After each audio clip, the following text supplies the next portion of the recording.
好啦，同樣緊接讀完信條之後咧，我哋就讀相關嘅經文啦。咁喺撒母耳記下7章28節，現在主耶和華啊，你是神，你的應許真實可信，你向僕人應許了這福分。提多書1章2，讓他們有永生的盼望，這永生是真實不虛的神，在萬世以前所應許的。箴言30章5節，神的言語句句精煉，投靠他的人，他做他們的盾牌。詩篇12:6，耶和華的話語是純正的話語，好像銀子在地上的爐中精煉7次。咁啊，提後3章16上半節，全部聖經都出自神的靈。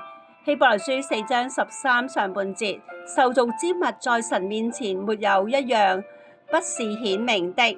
馬太福音5章18，我確實地告訴你們，直到天地消逝，律法的一點一畫都絕不會消逝，直到一切都發生了。這是上主的話。